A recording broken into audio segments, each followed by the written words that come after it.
شروع اللہ کے نام سے جو بڑا مہربان نہایت رحم والا ہے۔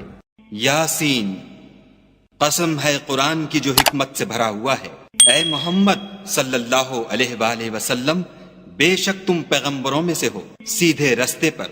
یہ خدائے غالب اور مہربان نے نازل کیا ہے تاکہ تم ان لوگوں کو جن کے باپ دادا کو متنبع نہیں کیا گیا تھا متنبع کر دو، وہ غفلت میں پڑے ہوئے ہیں۔ ان میں سے اکثر پر خدا کی بات پوری ہو چکی ہے، سو وہ ایمان نہیں لائیں گے۔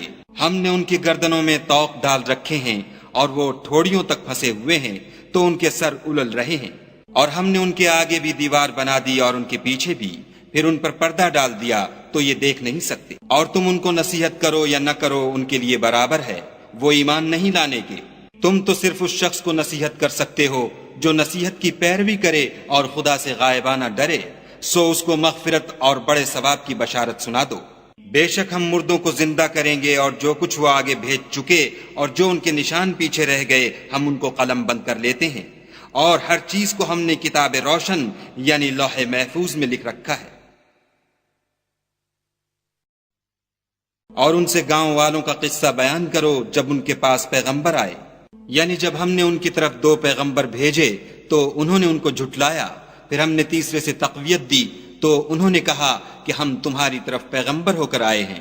وہ بولے کہ تم اور کچھ نہیں مگر ہماری طرح کے آدمی ہو، اور خدا نے کوئی چیز بھی نازل نہیں کی، تم محض جھوٹ بولتے ہو۔ انہوں نے کہا کہ ہمارا پروردگار جانتا ہے کہ ہم تمہاری طرف پیغام دے کر بھیجے گئے ہیں، اور ہمارے ذمے تو صاف صاف پہنچا دینا ہے اور بس۔ وہ بولے کہ ہم تم کو نامبارک دیکھتے ہیں، اگر تم باز نہ آؤ گے تو ہم تمہیں سنگسار کر دیں گے اور تم کو ہم سے دکھ دینے والا عذاب پہنچے گا۔ انہوں نے کہا کہ تمہاری نحوست تمہارے ساتھ ہے، کیا اس لیے کہ تم کو نصیحت کی گئی؟ بلکہ تم ایسے لوگ ہو جو حد سے تجاوز کر گئے ہو۔ اور شہر کے پرلے کنارے سے ایک آدمی دوڑتا ہوا آیا، کہنے لگا کہ اے میری قوم، پیغمبروں کے پیچھے چلو، ایسوں کے جو تم سے صلاح نہیں مانگتے اور وہ سیدھے رستے پر ہیں۔ اور مجھے کیا ہے کہ میں اس کی پرستش نہ کروں جس نے مجھے پیدا کیا، اور اسی کی طرف تم کو لوٹ کر جانا ہے۔ کیا میں ان کو چھوڑ کر اوروں کو معبود بناؤں؟ اگر خدا میرے حق میں نقصان کرنا چاہے تو ان کی سفارش مجھے کچھ بھی فائدہ نہ دے سکے، اور نہ وہ مجھے چھڑا ہی سکیں۔ تب تو میں صریح گمراہی میں مبتلا ہو گیا۔ میں تمہارے پروردگار پر ایمان لایا ہوں، سو میری بات سن رکھو۔ حکم ہوا کہ بہشت میں داخل ہو جا۔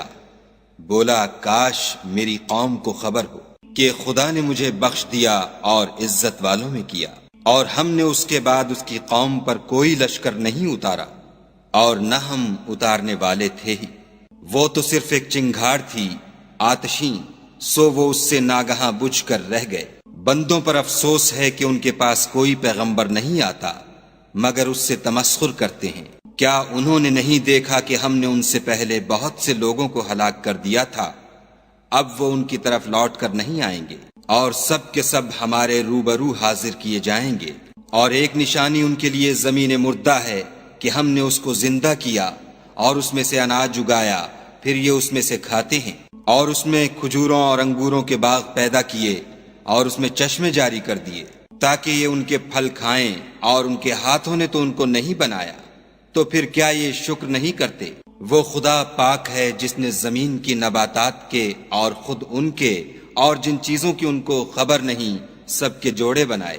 اور ایک نشانی ان کے لیے رات ہے کہ اس میں سے ہم دن کو کھینچ لیتے ہیں تو اس وقت ان پر اندھیرا چھا جاتا ہے، اور سورج اپنے مقرر رستے پر چلتا رہتا ہے۔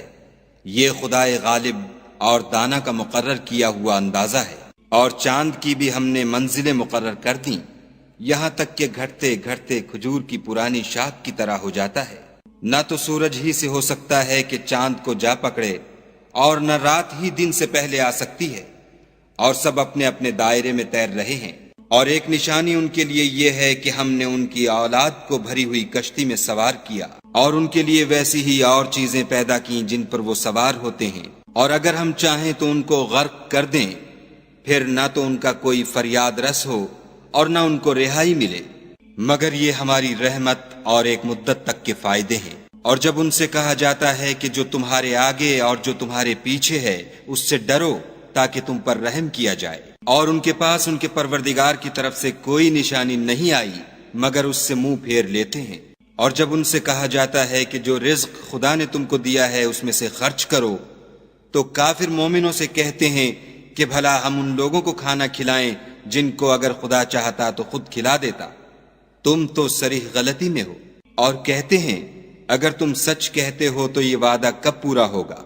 یہ تو ایک چنگھاڑ کے منتظر ہیں جو ان کو اس حال میں کہ باہم جھگڑ رہے ہوں گے آ پکڑے گی، پھر نہ تو وصیت کر سکیں گے اور نہ اپنے گھر والوں میں واپس جا سکیں گے۔ اور جس وقت سور پھونکا جائے گا یہ قبروں سے نکل کر اپنے پروردگار کی طرف دوڑ پڑیں گے، کہیں گے اے ہے ہمیں ہماری خوابگاہوں سے کس نے جگا اٹھایا؟ یہ وہی تو ہے جس کا خدا نے وعدہ کیا تھا اور پیغمبروں نے سچ کہا تھا۔ صرف ایک زور کی آواز کا ہونا ہوگا کہ سب کے سب ہمارے روبرو آ حاضر ہوں گے۔ اس روز کسی شخص پر کچھ بھی ظلم نہیں کیا جائے گا اور تم کو بدلہ ویسا ہی ملے گا جیسے تم کام کرتے تھے۔ اہل جنت اس روز عیش و نشاط کے مشغلے میں ہوں گے، وہ بھی اور ان کی بیویاں بھی سایوں میں تختوں پر تکیے لگائے بیٹھے ہوں گے، وہاں ان کے لیے بیوے اور جو چاہیں گے موجود ہوگا۔ پروردگار مہربان کی طرف سے سلام کہا جائے گا اور گناہ گارو تم آج الگ ہو جاؤ۔ اے آدم کی اولاد، ہم نے تم سے کہہ نہیں دیا تھا کہ شیطان کو نہ پوجنا، وہ تمہارا کھلا دشمن ہے، اور یہ کہ میری ہی عبادت کرنا یہی سیدھا رستہ ہے۔ اور اس نے تم میں سے بہت سی خلقت کو گمراہ کر دیا تھا، تو کیا تم سمجھتے نہیں تھے؟ یہی وہ جہنم ہے جس کی تمہیں خبر دی جاتی تھی۔ سو جو تم کفر کرتے رہے ہو اس کے بدلے آج اس میں داخل ہو جاؤ۔ آج ہم ان کے منہوں پر مہر لگا دیں گے اور جو کچھ یہ کرتے رہے تھے ان کے ہاتھ ہم سے بیان کر دیں گے اور ان کے پاؤں اس کی گواہی دیں گے۔ اور اگر ہم چاہیں تو ان کی آنکھوں کو مٹا کر اندھا کر دیں، پھر یہ رستے کو دوڑیں تو کہاں دیکھ سکیں گے؟ اور اگر ہم چاہیں تو ان کی جگہ پر ان کی صورتیں بدل دیں، پھر وہاں سے نہ آگے جا سکیں اور نہ پیچھے لوٹ سکیں۔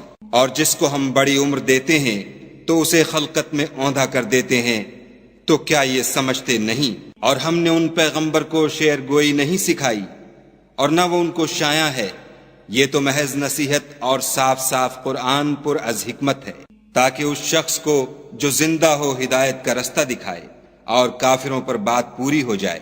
کیا انہوں نے نہیں دیکھا کہ جو چیزیں ہم نے اپنے ہاتھوں سے بنائیں ان میں سے ہم نے ان کے لیے چار پائے پیدا کر دیے اور یہ ان کے مالک ہیں، اور ان کو ان کے قابو میں کر دیا تو کوئی تو ان میں سے ان کی سواری ہے اور کسی کو یہ کھاتے ہیں، اور ان میں ان کے لیے اور فائدے اور پینے کی چیزیں ہیں، تو کیا یہ شکر نہیں کرتے؟ اور انہوں نے خدا کے سوا اور معبود بنا لیے ہیں کہ شاید ان سے ان کو مدد پہنچے، مگر وہ ان کی مدد کی ہرگز طاقت نہیں رکھتے، اور وہ ان کی فوج ہو کر حاضر کیے جائیں گے۔ تو ان کی باتیں تمہیں غمناک نہ کر دیں، یہ جو کچھ چھپاتے اور جو کچھ ظاہر کرتے ہیں ہمیں سب معلوم ہے۔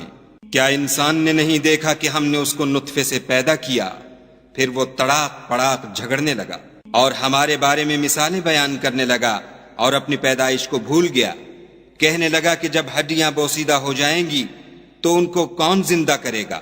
کہہ دو کہ ان کو وہ زندہ کرے گا جس نے ان کو پہلی بار پیدا کیا تھا، اور وہ سب قسم کا پیدا کرنا جانتا ہے، وہی جس نے تمہارے لیے سبز درخت سے آگ پیدا کی، پھر تم اس کی ٹہنیوں کو رگڑ کر ان سے آگ نکالتے ہو۔ بھلا جس نے آسمانوں اور زمین کو پیدا کیا، کیا وہ اس بات پر قادر نہیں کہ ان کو پھر ویسے ہی پیدا کر دے؟ کیوں نہیں؟ اور وہ تو بڑا پیدا کرنے والا اور علم والا ہے۔ اس کی شان یہ ہے کہ جب وہ کسی چیز کا ارادہ کرتا ہے تو اس سے فرما دیتا ہے کہ ہو جا، تو وہ ہو جاتی ہے۔ وہ ذات پاک ہے جس کے ہاتھ میں ہر چیز کی بات چاہت ہے، اور اسی کی طرف تم کو لوٹ کر جانا ہے۔